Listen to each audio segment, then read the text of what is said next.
बिस्मिल्लाहिर्रहमानिर्रहीम। यकीन क्या है? अल्लाह पाक ने कुरान करीम में फरमाया है, और तुम मुझे वैसा ही पाओगे जैसा मेरा गुमान करोगे। ये हम सब पढ़ते हैं लेकिन समझते नहीं हैं। क्या हम जानते हैं कि जब हज़रत मूसा अलैहिस्सलाम के पीछे फ़िरौन की फ़ौज लगी हुई थी, तब अल्लाह ने क्यों दरिया को दो हिस्सों में बांट दिया?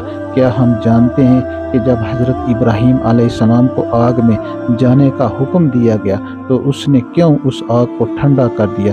क्या हम जानते हैं कि उसने यूसुफ अलैहिस्सलाम को क्यों कुएं में भी पाला? क्या हम जानते हैं कि उसने हज़रत हाजरा अलैहिस्सलाम को सहरा के दरमियान में ज़मज़म क्यों दिया?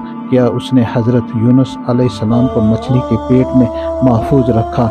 क्यों उसने ज़करिया अलैहिस्सलाम को उम्र के आखिरी हिस्से में पहली औलाद से नवाजा? इन सब में बस एक चीज़ मुशाबह थी, यकीन। सिर्फ इसलिए कि उनमें से किसी ने हिम्मत नहीं हारी।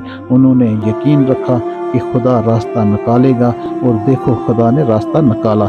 वो सब उस पर यकीन रखकर आगे बढ़ते रहे, और देखो उस रब ने भी उन्हें मायूस नहीं किया। और तवक्कुल तो यही है कि रास्ता न हो और हम कहें अल्लाह रास्ता बनाने वाला है। जब हम इसका अच्छा गुमान करेंगे तो हम यकीन रखें सब अच्छा ही पाएंगे, और फिर देखो राहें वहाँ से निकलेंगी जहाँ हमारा और तुम्हारा वहम और गुमान भी नहीं जा सकता।